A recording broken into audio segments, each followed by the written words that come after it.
Nah, untuk di Tabanan sendiri, di luar dari pembiayaan yang di-sharing oleh provinsi itu, kita mengajukan anggaran itu sekitar 41 miliar.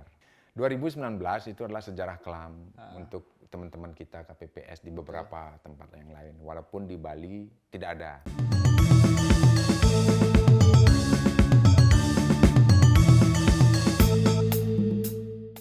Semeton Gema Bali, salam jumpa. Kita sekarang ada di kantor KPU Tabanan. Nanti dengan Ketua KPU Tabanan kita akan ngobrol terkait persiapan pemilu 2024 di Kabupaten Tabanan. Nah, seperti apa persiapannya? Bukan bagi kan kalian udah makan berapa? Swastiastu. Swastiastu. Gimana, Riki? Ya, gimana di jalan tadi? Aman, Aman ya. Sedikit macet. Tapi macet ya biasa. Jadi sudah kecil jalannya tapi banyak mobil ya. Betul. Jadi kita kota kecil tapi cukup ramai lah. Jadi ayo kita gini, kalau gitu kita ngobrol di dalam aja.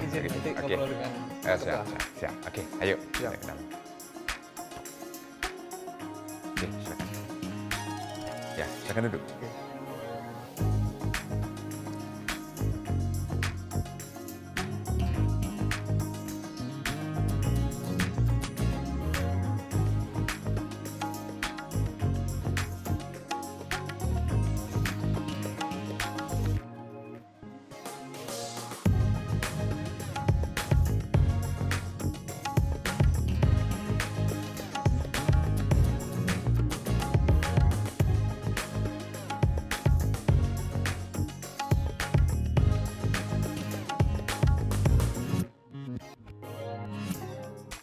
Semeton Gema Bali, salam jumpa. Kita sekarang sudah bersama Ketua KPU Kabupaten Tabanan, Bapak IGD Putu Weda Subawo. Kita enaknya panggil Bli aja ya? Boleh. Beli Weda aja. Bli Weda. Biar lebih akrab ya. Lebih akrab. Nah, sekarang kita sama Bli Weda, kita mau ngobrol, pengen tahu terkait seperti apa sih persiapan KPU Tabanan menjelang pemilu 2024. Kan sebentar lagi ya, Bli ya? Betul. Tapi sebelum itu, Semeton, mungkin masih banyak yang belum tahu siapa sih Bli Weda ini. Nah, mungkin memang tahunya Ketua KPU aja, tapi seperti apa perjalanan beliau sampai kemudian menjadi Ketua KPU. Nah, Bli, tolong dong ceritakan ke Semeton kita. Seperti apa sih perjalanannya Bli Weda sampai kemudian bisa jadi Ketua KPU Kabupaten Tabanan. Baik. Jadi terima kasih Riki ya. Saya panggil Riki aja ya. Riki atau siapa nih? Riki ya. Riki aja. Oke. Baik Riki. Jadi pertama-tama memang saya itu tidak bisa jauh-jauh dari penyelenggaraan pemilu. Sebab saya sudah sejak tahun 99 setelah habis reformasi itu, walaupun saya masih kerja di swasta dulu, saya selalu menjadi langganan menjadi penyelenggara pemilu. Walaupun kerja di hotel cukup padat kegiatannya, namun saya di mananya bisa, yaitu di KPPS. Jadi KPPS itu setiap ada kegiatan, dulu kan pisah-pisah. Jadi pemilihan legislatif, kemudian ada pemilihan presiden, ada pemilihan bupati, ada pemilihan gubernur. Ini pisah ini, bisa selama 2 tahun itu bisa 4 kali pemilihan. Maka dari itu saya selalu menjadi langganan di kampung terutama ya, menjadi KPPS, bahkan menjadi ketua KPPS, karena itu waktunya tidak perlu waktu lama. Jadi mungkin kita hanya bisa seminggu atau 2 minggu lah bekerja, itu hanya 1 bulan kontraknya ya. Jadi sebagai tenaga ad hoc, sehingga kami bisa mengatur waktu, kemudian kerja di hotel pun bisa diatur. Jadi intinya seperti itu. Namun sebelumnya itu juga saya kerja di hotel dulu. Di pariwisata di Bali kan ikonnya pariwisata ya. Sejak dulu itu sebelum bom Bali, setelah bom Bali pun masih bagus kondisi Bali itu. Jadi saya salah satu adalah pekerja pariwisata. Namun di hotel pun kami sangat aktif ya di organisasi karyawan yang namanya Serikat Pekerja Pariwisata. Ya, jadi di Ubud itu saya pernah juga menjadi ketua 1. Sebelumnya jadi sekretaris umum untuk SPPAR cabang Ubud untuk Banyantri Kemandalu namanya. Kemudian pernah juga menjabat sebagai ketua 1. Namun setelah itu karena regulasi di ketenagakerjaan itu tidak mengizinkan karena naik level, jadi saya tidak ikut lagi jadi kepengurusan ya. Namun sebagai anggota SPPAR masih tetap. Nah, setelah itu mencoba mengajar di SMK-SMK dan menjadi asesor ya, tim penguji untuk SMK yang ujian tahunan itu. Nah, itu kan ada tim pengujinya dari internal, ada juga dari eksternal. Nah, eksternal ini dari dunia industri namanya, dari Dudi. Jadi saya salah satu tim itu. Jadi sangat tertarik untuk membagikan ilmu dan akhirnya saya direkrut menjadi salah satu guru di salah satu SMK pariwisata.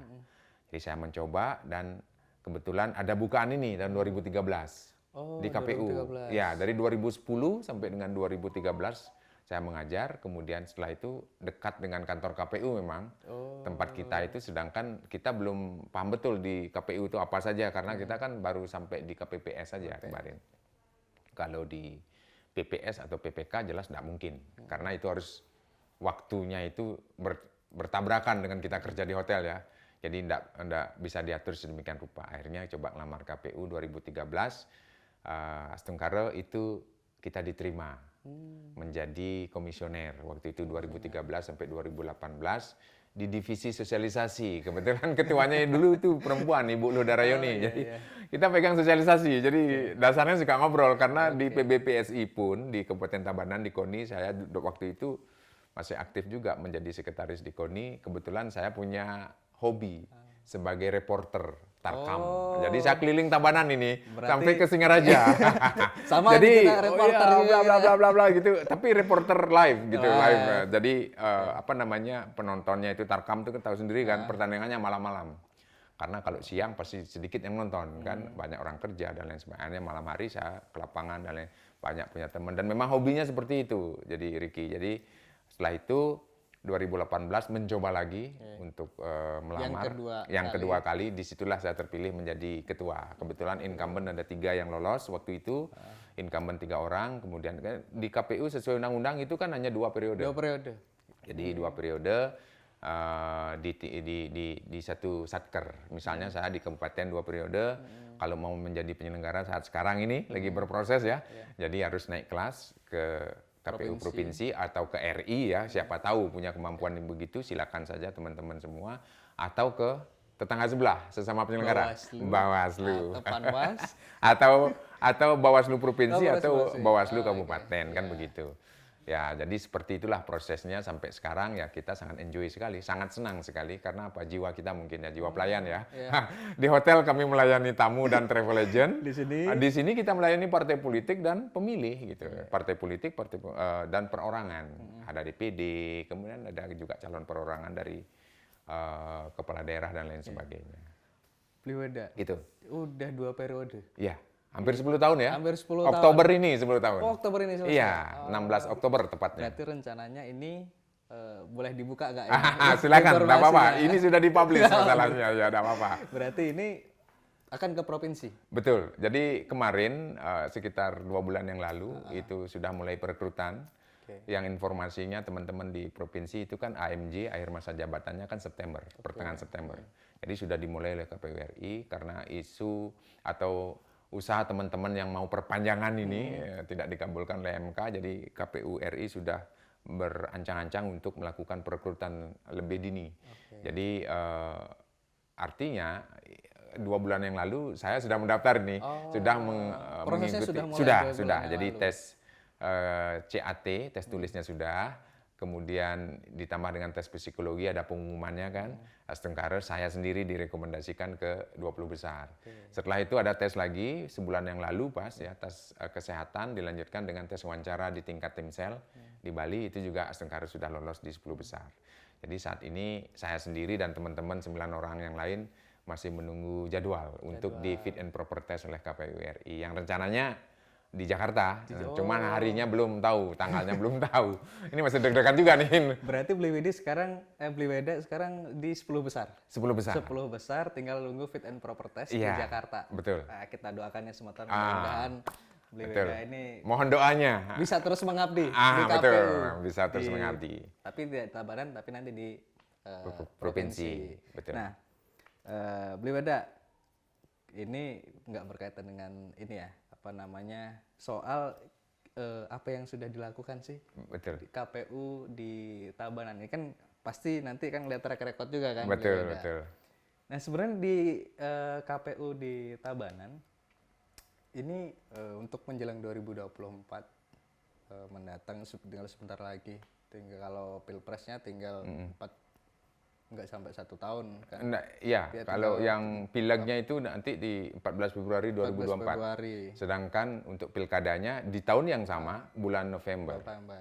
Ini nggak sampai, kalau untuk pilpres sama pileg paling Beberapa bulan lagi nih. bulan lagi, Iya, deket lagi nih. tinggal 7 bulanan ya. Gimana persiapan di Iya. Tabanan? Baik, jadi untuk yang pileg, pilpres itu kan jadi satu, namanya pemilu serentak ya. Itu ada lima kandidat yang harus kita pilih nanti. Pertama ada pemilihan presiden, kemudian ada pemilihan DPD, ada DPR RI, ada DPR provinsi, ada DPR kabupaten kota. Nah itu semua anggarannya bersumber ke APBN. Jadi sudah ada aturan yang pasti, regulasinya secara nasional. Jadi untuk persiapan ini juga sama. Jadi seluruh Indonesia sama, karena serentak gitu ya. Tahapan-tahapan apapun sama. Regulasinya satu, dibuat oleh KPU RI, diturunkan KPU RI lewat KPU provinsi, kemudian ke kabupaten kota. Jadi untuk yang di kabupaten, kita di Tabanan khususnya, dan di kabupaten yang lain pada umumnya, kita hanya menangani untuk DPRD di tingkat 2. Nah, untuk yang DPR provinsi, itu ditangani di KPU provinsi. Nah, untuk yang DPD itu juga sama di provinsi karena ini perwakilan daerah ya. Nah, untuk yang ke RI-nya itu kan langsung. Jadi persiapannya hampir sama. Di provinsi melakukan persiapan pendaftaran bakal calon, di kabupaten juga bacalek juga gitu. Di pusat juga sama gitu. Jadi semuanya sama. Dan saat ini kita di Tabanan sudah memasuki tahapan perbaikan. Perbaikan persyaratan bakal calon. Jadi sudah selesai, nanti perbaikannya sampai dengan Agustus baru nanti pencermatan untuk DCS. Nah, belum sampai DCS ini, masih dicermati lagi gitu. Kalau ada yang tanggapan masyarakat menyatakan bahwa daftar calon sementaranya ini bermasalah, ya mungkin masih ada waktu dari masing-masing parpol untuk melakukan perbaikan. Kita cermati bersama-sama. Sampai bulan Agustus. Ya, berarti kalau masih agak ragu-ragu atau ada yang kurang masih bisa diperbaiki. Ya, itu verifikasi yang kita lakukan, verifikasi administrasi perbaikan namanya. Jadi kita masih bekerja nih, anak-anak masih bekerja. Tinggal mencocokkan ini. Misalnya namanya Igede Putri Weda Sumbawa dari Partai Ogah Maju gitu misalnya. Ya. Lihat nih bener enggak ini fotonya, kemudian surat keterangannya, ijazahnya bener enggak ini gitu. Jadi KTP-nya sesuai enggak? Kan itu harus sama semua. Jadi seluruh persyaratan itu harus ada di dalam silon gitu. Kemarin berarti yang daftar itu ada berapa untuk DPRD total? Kalau yang pertama kemarin pada waktu pendaftaran hampir 446. Sangat banyak ya. Karena kita di Tabanan itu ada 4 dapil. Penggabungan kecamatan. Jadi satu dapil 2 kecamatan digabung. Kita ada 10 kecamatan. Kalau dapil 1 itu ada 2 kecamatan, Tabanan sama Keramitan. Kalau dapil 2 ini ada 4 kecamatan. Karena ini kecamatannya kecil-kecil. Ya, Selemadeg Timur, Selemadeg Barat, sama dengan Pupuan. Itu ada 10 kursi. Dapil 1 tadi Tabanan Keramitan 10 kursi. Dapil 3 ada Penebel sama Baturiti. Ini 9 kursi. Jadi jumlah pemilihnya lebih sedikit ya. Dan yang terakhir adalah Dapil 4 Kediri sama Marge. Kebetulan Kediri kampung saya nih, kecamatan saya. Jadi ini pemilihnya yang paling banyak. Di kota ya? Ya, kota. Jadi dekat kota. Kediri yang paling banyak. Ada hampir 82 ribuan ya pemilih di kecamatan Kediri saja. Itu ada 11 kursi. Jadi total ada 40 kursi. Ya, karena penduduk kita di Tabanan belum melebihi 500. Masih di bawah 500 ya, 470 sekian kemarin. Berarti DPT-nya kemarin berapa? Kalau DPT itu 372.372. Jadi ya masih di bawah 500.000 lah gitu. Jadi kursinya belum bisa diangkat. Itu baru DPT ya. Kalau penduduknya pun belum masih di bawah 500. Jadi hitungan kursi kan penduduk yang dipakai, bukan DPT. Oh begitu. Ya. Terus itu ada kemungkinan nggak kalau untuk DPT memang udah ketok ya, nggak bisa lagi berubah ya? Kemungkinan berubah itu selalu ada. Yang pertama kan karena mobilitas penduduk ya, ada yang nikah keluar, ada yang meninggal, itu kan terus diupdate oleh teman-teman kita nanti. kemudian yang pindah memilih segala macam. Tetapi tidak terlalu signifikan lah, karena per 21 Juni kemarin itu tingkat kabupaten sudah kita tetapkan, kemudian lanjut di tanggal 28 di tingkat provinsi, dan di pusat sudah juga diketok secara nasional. Tentunya secara nasional pasti akan banyak perubahan, namun tidak terlalu signifikan lah itu. Jadi dengan kita di Tabanan. Tapi sampai sekarang kita terus memaintain yang namanya DPTB itu, daftar pemilih tambahan itu. Apakah nanti ada yang bertambah, apakah berkurang, atau memang stagnan seperti itu. Ada yang masih SMA yang kemarin waktu pendataan belum cukup untuk pilih, ternyata kita sudah masukkan itu. Sudah masuk. Jadi bahasanya begini, jadi saat pencoblosan nanti mereka itu sudah berumur 17 tahun. Jadi kita sudah masukkan. Sama kayak kita kan juga ada TPS khusus nanti. TPS khusus yang dimaksudkan di sini, di mana TPS itu terisolasi dalam satu tempat, contohnya di lapas. Kan tidak mungkin kita keluarkan orang-orang tahanan, teman-teman kita yang di rumah, di warga binaan ini kita kembalikan, ya kalau kembali kan, kalau tidak kan kalau lari. KPU dituntut ya. Akhirnya ya kita buatkan TPS di sana. Di sana ada 2 TPS. Ada 1 TPS. Kemudian ada di Poltrada. Poltrada itu Politeknik Angkutan Darat. Jadi Departemen Perhubungan Darat itu punya politeknik, yaitu di wilayah Tabanan, di wilayah Kerambitan. Jadi itu juga kita siapkan. Jadi nanti kan ada pemilih yang keluar karena sudah lulus ujian dan lain sebagainya. Ada juga yang masuk. Ini kan tahun ajaran barunya di bulan Juli ini. Nah, jadi itu juga sudah kita prediksi. Yang akan berada di kampus itu sampai dengan tanggal 14 ditambah dengan perkiraan.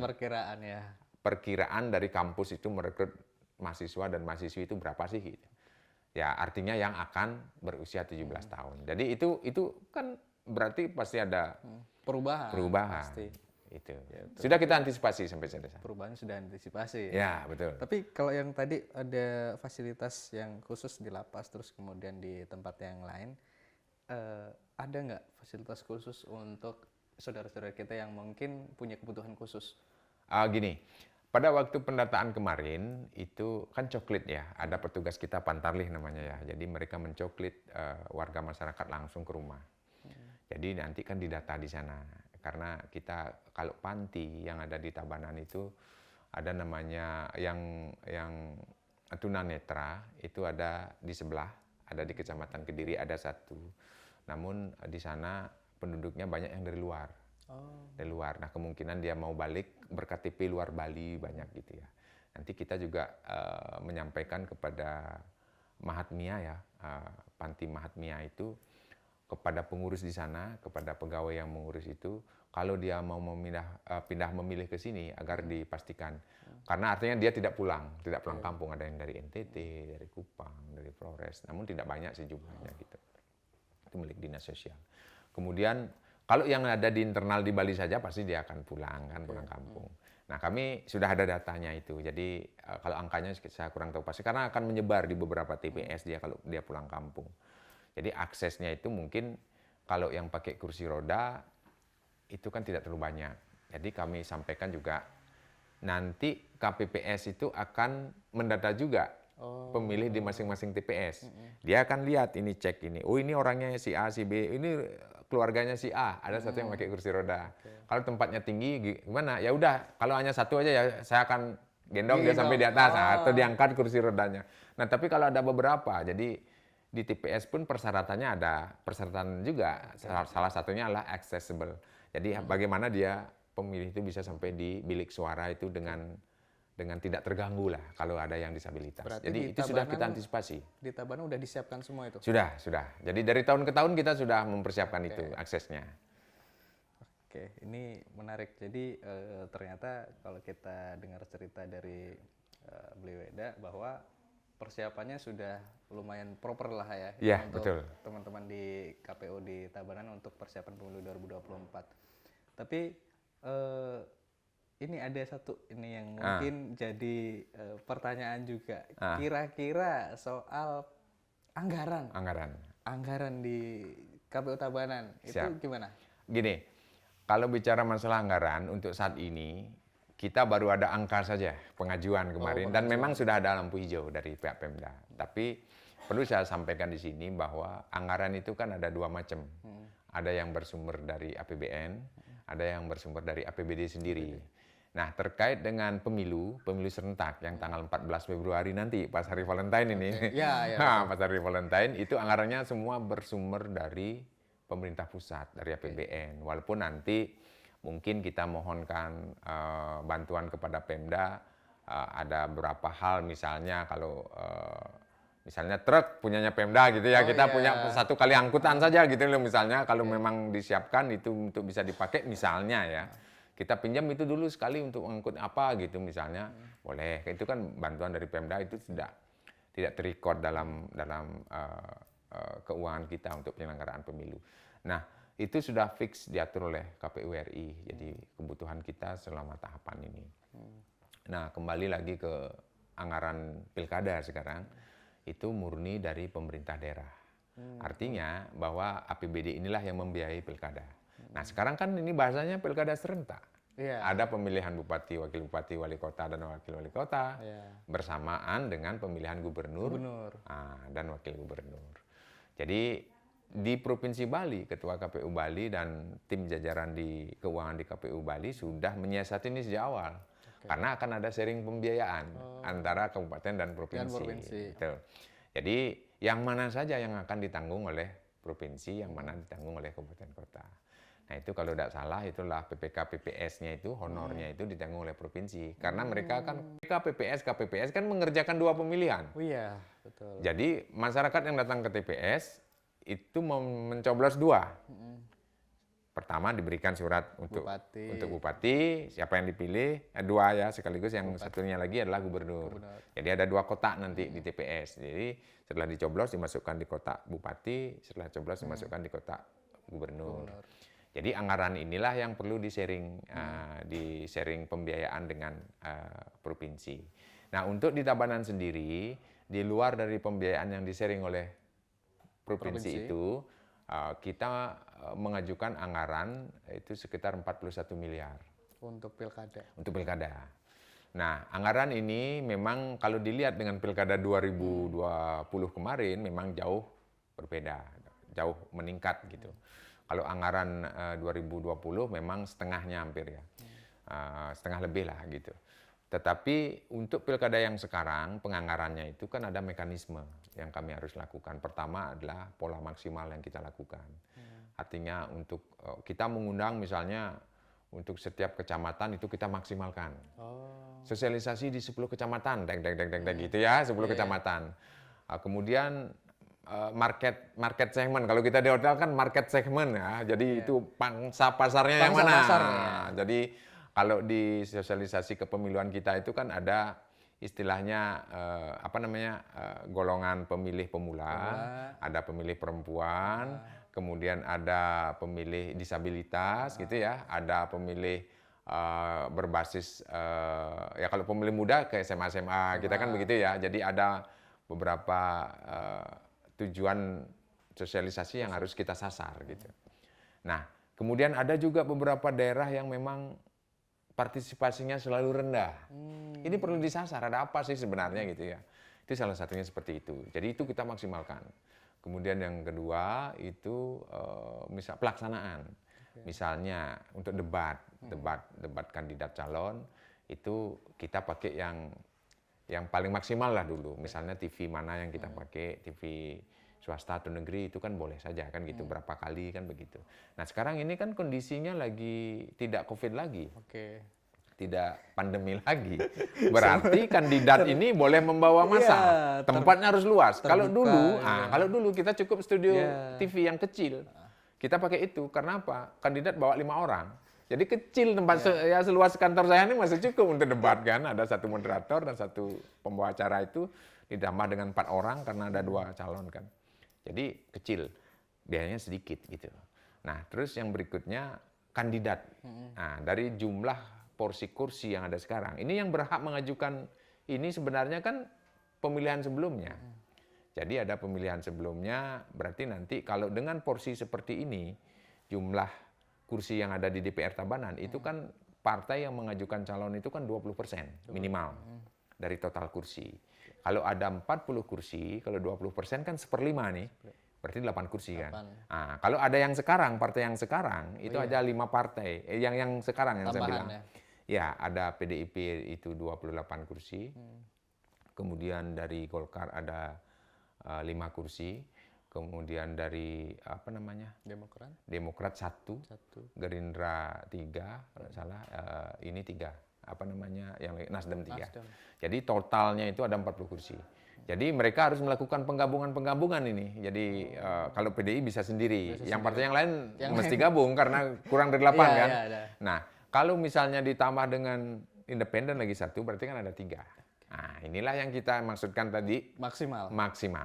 Jangan sampai ada calon independen nanti kita kekurangan biaya karena satu pasang calon itu besar sekali itu. Iya. Biayanya kayak apa namanya imbasnya itu kok alat peraga kampanye, surat suara dan lain sebagainya. Pasti lebih lebar lagi dikit kan. Ada aturannya itu kalau 2 pasangan calon sekian, kalau 1 pasangan calon lawannya kan kotak kosong gitu ya. Nah, seperti itu. Kalau lebih banyak sampai 4-5 lebih lebar lagi kan surat-suratnya, itu biayanya kali terus jumlah pemilih ya lumayan juga kan gitu. Jadi seperti itu. Jadi dimaksimalkan untuk penganggaran. 1 miliar. Sekian. Itu bertahap ya? Gini, kalau mekanisme udah diatur, pertama mekanisme penyusunan anggaran. Kita tidak boleh semena-mena membuat, kita buat ini aja. Misalnya, sekarang gini-gini, tidak ada. Jadi itu sudah clear, ada di keputusan KPU RI nomor 44 kalau tidak salah ya. Itu sudah clear. Jadi sosialisasi, kita tinggal isi aja. Nah, kalau misalnya kayak Denpasar hanya 4 kecamatan, mungkin dia menyasar kecamatan 4 kali kan gitu. Kalau kita ada 10 kan tinggal kali 10. Berapa biaya kira-kira? Berapa yang diundang? Berapa kepala? Iya. Itu pasti besar kan, pasti banyak. Walaupun penduduknya sedikit gitu. Kesasaran sosialisasi kan titik ini gitu ya, titik kecamatan, titik desa. Kita ada 133 desa, 716 Banjar. Jadi kalau kita mau ke Banjar, itu harus 700-an kali kita harus turun. Jadi gimana kita bisa turun biar semuanya masif gitu? Ya udah, kita minta. Nah, ini yang saya bilang tadi, bantuan dari kepala daerah.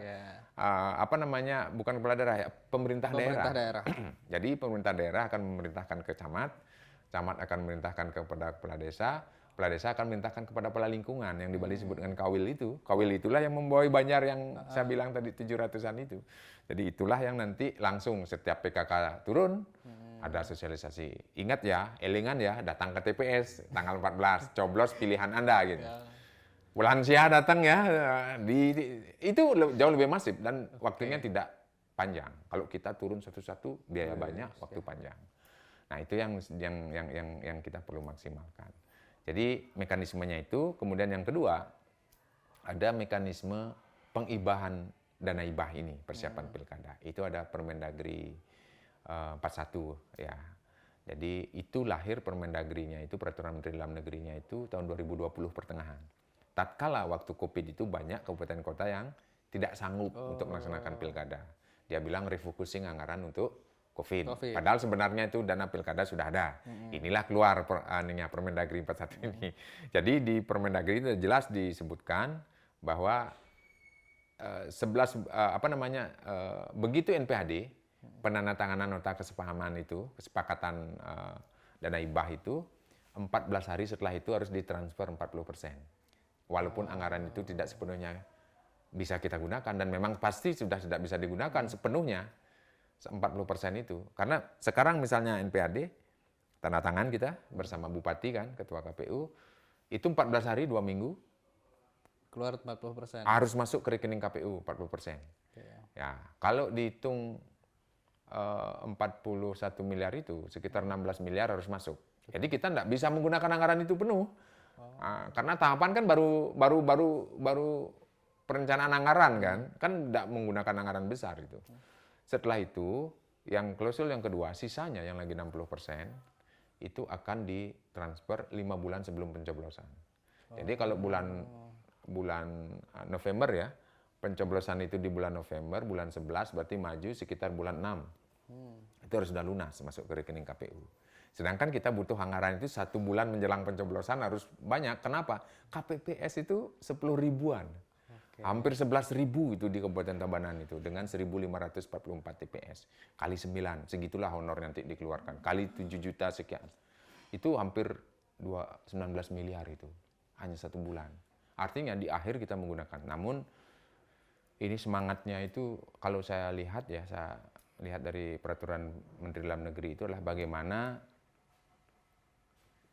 perjalanan pilkada itu, pelaksanaan pilkada itu bisa terjamin dengan adanya anggaran. Jangan sampai kita pas memberikan honor uangnya tidak ada. Nah, Berarti fokus paling banyak menyerap anggaran itu honor. di apa? Honor ad hoc. Ad hoc itu kan ada KPPS, ada PPK. PPL. PPK itu honornya semua dari pemerintah daerah juga. Kalau PPK itu kerjanya dia 9 bulan. Setelah dia 1 bulan kerja, baru direkrut PPS. Jadi dia kerja 8 bulan. Jadi aturannya kan 6 bulan sebelum pencoblosan, 2 bulan setelah. Karena setelah pencoblosan kan belum bubar begitu saja, masih ada pekerjaan lain. Yang terakhir adalah KPPS, itu honornya dibayarkan sekali. Jadi nanti mudah-mudahan PPDP juga tidak ada. Kalau ada PPDP atau Pantarlih itu, pemutaran data itu lagi, berarti harus nambah lagi sejumlah TPS itu. Lumayan juga itu biayanya, hampir 1,5 miliar itu untuk sekali honor itu. Bisa kalau honor total tadi ad hoc itu bisa berapa persen dari total anggaran yang diajukan? 50-50. Bisa 50%. Bisa lebih malah gitu. Wow. Ya, karena kalau kita lihat sekarang 40 ini nanti kan baru kelihatan nanti pasti ada revisi segala macam, pasti ada beberapa sisa anggaran yang memang harus kita kembalikan. Nah, seperti gambaran kemarin waktu 2020 itu dengan kondisi Covid begitu kita diberikan anggaran 25 miliar oleh Pemda. Ada Covid, kami membutuhkan APD kan, alat pelindung diri. Nah, itu anggarannya sampai 7 miliar. Kemudian kita bicarakan dengan Pemda, disepakati ada tambahan lagi 5 miliar. Namun dalam perjalanan, karena dari focusing dan lain sebagainya, Pemda tidak bisa memberikan lagi 5 miliar itu, dan disuruh memaksimalkan yang 25. Nah, kami juga tidak kalah akal nih, karena APD kan wajib. Akhirnya ada peluang dari KPU RI untuk memohon anggaran ke pusat, kami mohonkan anggaran ke pusat. Akhirnya diberikanlah anggaran banyak, malah kita nggak bisa ngabisin untuk APD, tapi khusus, penggunaannya khusus. Untuk APD. Khusus untuk APD COVID itu. Akhirnya kita bisa, karena dulu kan melar, TPS-nya melar. Dulu itu pemilihnya adalah 800 per TPS kalau pilkada. Karena surat-suratnya kan kecil. Oh ya. 800 itu per TPS. Karena ada COVID, itu untuk menghindari kerumunan orang, maka dipecahlah sekarang menjadi 500 per TPS. Sehingga kan ada penambahan konsekuensinya, ada penambahan TPS. Itu sampai sekarang masih? Iya, sekarang 500 masih.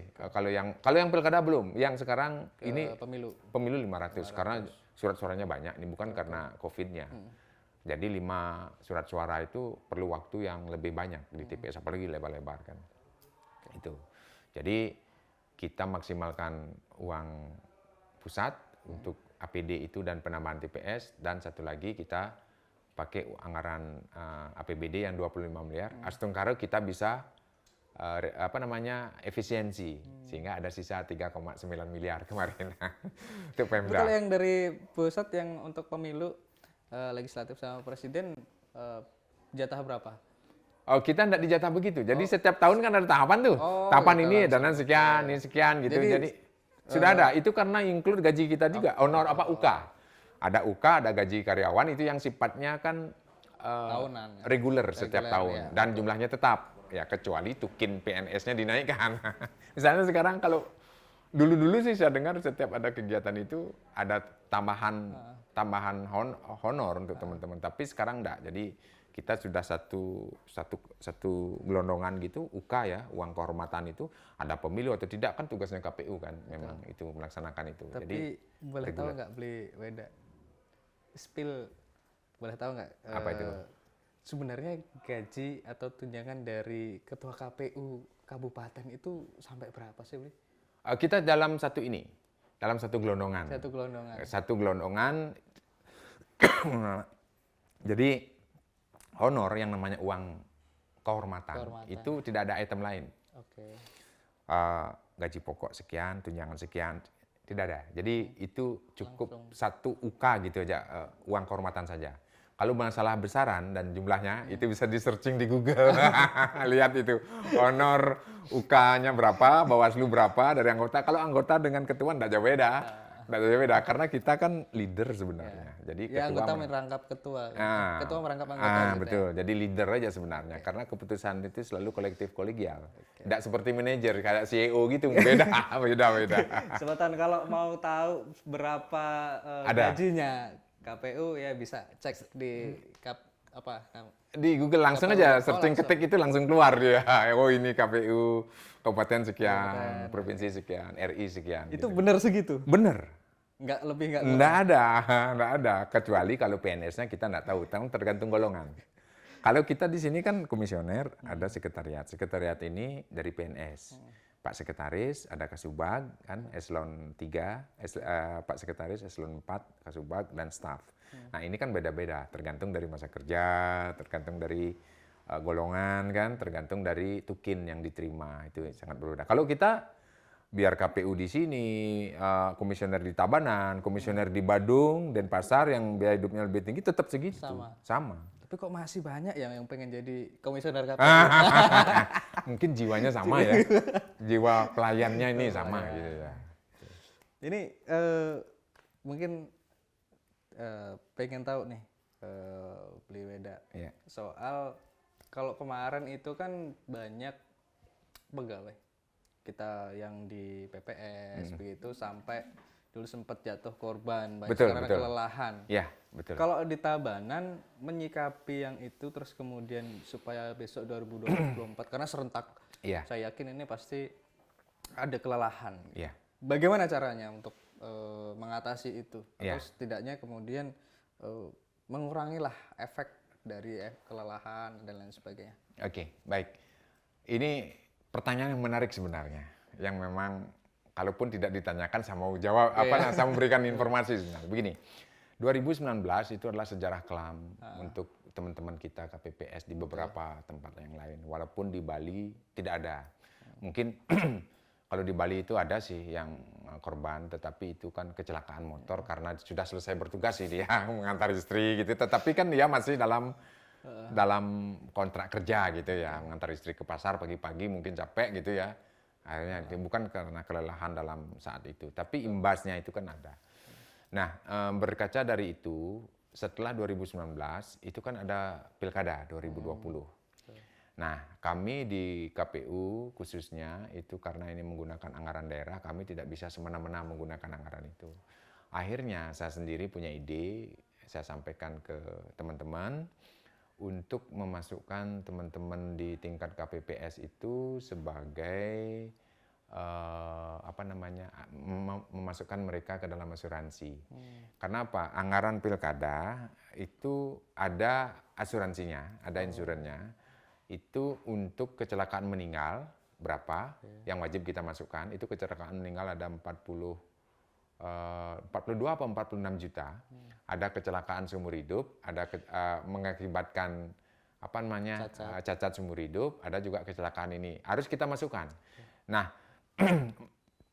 kemarin pada waktu penyusunan anggaran 2024, begitu kita masukkan 0,01 saja orang gitu. Kan ini kan puluhan hampir 13.000 untuk ad hoc ini. Kita belum di kabupaten, ditambah itu, kalau kita masukkan 0,01 aja sudah hampir puluhan miliar itu. Itu kan berpotensi untuk silva, untuk tidak kepake. Kita kan tidak berharap anggaran itu terpakai. Kalau berharap anggaran itu penyerapannya bagus, berarti banyak yang meninggal dong. Banyak kecelakaan berarti. Ya, itu kontradiktif sekali. Nah, tahun 2020 kemarin waktu pilkada kami masukkan mereka ke BPJS Ketenagakerjaan. Nah, kita kan orang swasta dulu biasa ya. Kecelakaan kerja itu ditanggung saat kita berangkat dari rumah ke tempat kerja, di tempat kerja, pulang dari tempat kerja ke rumah. Itu ditanggung penuh. Akhirnya kami pakai itu. Dan memang pada waktu 2020 itu hanya bayar 16.100 rupiah per orang. Kemudian setelah itu ada COVID. Begitu ada COVID, kita hanya bayarnya 1 rupiah, dapat diskon dari pemerintah. Jadi mereka sangat diringankan sekali ini selama pelaksanaan pilkada ini. Nah, singkat cerita, kami kan terbentur masalah biaya. Kalau kami masukkan potong langsung, ini takutnya jadi potongannya liar ini, jadi pungli dilihat dan lain sebagainya. Akhirnya kita sarankan mereka untuk sedikit dipaksa lah gitu, paksa dikit itu. untuk Harus bayar punya sendiri. BPJS. Nah, mandiri. Dan kita kolektif di sini. Dan akhirnya itu bisa kita siasati. Dan memang benar setelah pencoblosan bulan Februari, 2 bulan berikutnya itu ada yang meninggal. Tapi dia ini karena sesek, memang ada komorbid dia, penyakit bawaan dan lain sebagainya, meninggal. Dan saya telepon BPJS, ternyata dia masih aktif lagi 1 bulan. Karena sekarang kita bayar terakhir, tidak bayar-bayar lagi, kita masih aktif 3 bulan. Oke. Jadi masih bulan keempat ini. Bulan ketiga dia masih aktif. Saya urus itunya, istrinya kerja di luar negeri kan, dia pulang. Ini PPS kita yang dari Piling, Penebel. Akhirnya istrinya datang, urus itu, urusnya hari Senin, hari Jumat keluar. Jadi 46 juta dia dapat. Artinya apa? Bahwa kita sudah berbuat seperti itu. Nah, untuk yang pemilu sekarang, ini kan skalanya nasional. Ya. Begitu kita sampaikan, begitu BPJS Ketenagakerjaan, pusat tertarik. Namun mekanismenya ini yang masih belum menemui. Jadi KPU RI bersurat kepada Menteri Dalam Negeri agar menghimbau kepala daerah untuk memasukkan kita ini ke BPJS Ketenagakerjaan. Nah, ini sekarang kan anggarannya dari pusat nih APBN. Jadi kita sebatas memohon, tetapi belum ada respon juga dengan pemerintah daerah. Kalau kita mau buat mandiri, juga berat juga. Karena apa? Karena nanti di tempat lain, di kecamatan lain, hanya potong pajak saja PPK itu sudah dimasukkan di berita bahwa itu termasuk pungutan liar. Nah, jadi masalah itu yang ditakutkan sama kita perlu waspadai. Takut sih enggak ya, waspada, jangan sampai ada orang yang jealous dengan kita kok dipaksa orang ini masuk BPJS. Tapi kalau kami di sini di internal KPU sudah masuk BPJS Ketenagakerjaan. Jadi hanya 16.000 kita bayar. Jadi itu sudah mengcover semuanya. Karena terus terang kita juga tidak ingin kecelakaan kan dalam bekerja. Tapi untuk mensiasati itu kan kalau ketika ada memang kecelakaan, oke, kita di cover gitu. Iya. Tapi kita sudah siapkan, udah prepare di situ. Tapi kemudian kalau soal kelelahan ini kan soal pembagian, apakah ada upaya penambahan tenaga atau seperti apa? Iya, kalau penambahan sih enggak, karena itu kan based on honor nanti ya, pendapatan. Jadi nomenklatur kita itu sudah fix bahwa KPPS jumlahnya 9, 7 orang petugas KPPS, 2 orang petugas pengawas TPS. Jadi kalau mereka bekerja sekarang mungkin teknis kerja di ini yang akan dirubah katanya gitu. Jadi DPD dan ini dikelompokkan jadi satu, dia DPD untuk penghitungan. Jadi kerjanya lebih mudah begitu. Ya, terus yang kedua usia dibatasi sekarang. Kalau tidak salah kemarin memang juknisnya belum keluar ya, informasinya sampai umur 55 itu yang di TPS. Maksimal. Jadi hampir mirip saya nih, saya udah 52 nih, udah 52, jadi 3 tahun lagi udah 55, masih energik lah gitu. Kalau memang hobi kan, ini kan kita cari yang hobi dulu nih, yang karena kalau dilihat honornya juga sekarang lumayan tinggi. Jadi dibandingkan dengan saya dulu, kalau saya dulu tuh 150-an lah, sekarang 175 udah senang kan, nilai uang beda. Sekarang ini udah hampir 1 jutaan ini untuk yang ketuanya, yang di bawah itu 800, tenaga pengamanannya hampir 650.000 dapatnya untuk yang pemilu ini, karena tugasnya pasti lama, sampai malam gitu.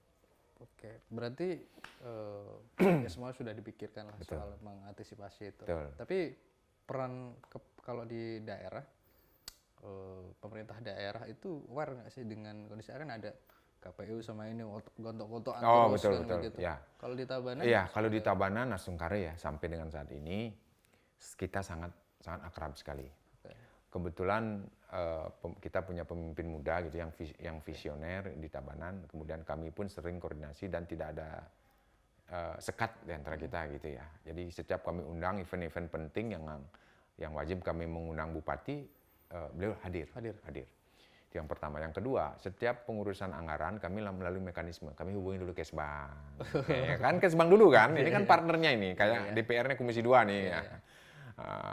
Sebelum memutuskan sesuatu, Depdagri dulu kan gitu ya. Ini sama, ini kita ke Kesbang dulu. Sebelum ke Pak Jokowi ya mungkin ke Pak Tito dulu kan gitu ya. Jadi ini sama, sebelum ke Pak Bupati dulu ya ke Komisi 2 dulu, ngobrol gitu.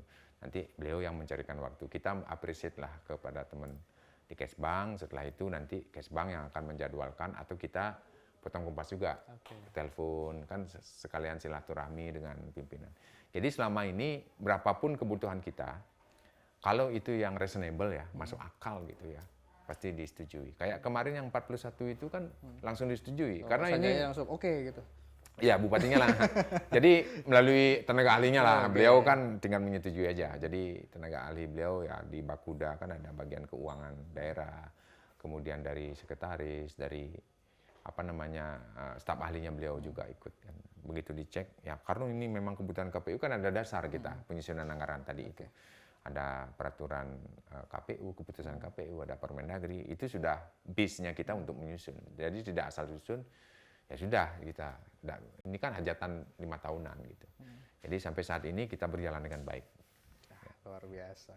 Ini sepertinya sudah 30 menit kita ngobrol, Bli Weda. Terakhir Siap. untuk Semeton Gema Bali, untuk masyarakat juga, untuk pemilih, menjelang pemilu 2024, mungkin bisa disampaikan. Wah, di sini. Oh, di sini ya. Baik. Baik. Semeton pemilih. Jadi saya Ketua KPU Kabupaten Tabanan atas nama Lembaga KPU Kabupaten Tabanan mengucapkan terima kasih karena sampai dengan saat ini utamanya pemilih yang ada di Kabupaten Tabanan itu sangat antusias sekali masyarakat Kabupaten Tabanan. Terbukti dari konten-konten yang kita buat di YouTube, kemudian konten-konten yang kita buat di medsos yang lain juga mendapatkan respon yang baik oleh masyarakat. Artinya bahwa pemilu tahun 2024 yang akan datang, yang akan dilaksanakan pada hari Rabu tanggal 14 Februari tahun 2024 dari jam 7 sampai dengan jam 1 siang itu akan berjalan dengan baik dan lancar. Harapan kita bahwa cuaca akan mendukung sehingga seluruh masyarakat yang sudah terdaftar di DPT bisa menyalurkan hak pilihnya. Mari kita bersama-sama datang ke TPS, sukseskan pesta demokrasi nasional ini sehingga masyarakat bisa menikmati pesta sehingga anggaran yang dikeluarkan oleh pemerintah yang tanda kutip begitu besar tidak rugi ya. Jadi kalau tidak datang ke TPS, sedikit yang datang berarti kan pemerintah rugi menganggarkan besar karena anggaran pemilu sangat besar. Mari kita bersama-sama datang ke TPS dengan memilih calon-calon yang sudah menjadi prioritas untuk pemilih semua. Jadi itu yang bisa saya sampaikan kepada seluruh masyarakat di Tabanan pada khususnya. Terima kasih BWD. Ini maaf sudah juga mengganggu waktunya kita diskusi di sini. Untuk ini informasi untuk semua masyarakat juga pemilih. Betul. Supaya tahu seperti apa sih kondisi di KPU Tabanan. Oke, sebentar Gema Bali, tadi diskusi kita dengan Ketua KPU Kabupaten Tabanan di WD. Jangan lupa nanti kalau masih ada pertanyaan silahkan tulis komentarnya di kolom komentar. Jangan lupa juga like dan subscribe. Terima kasih, sampai jumpa.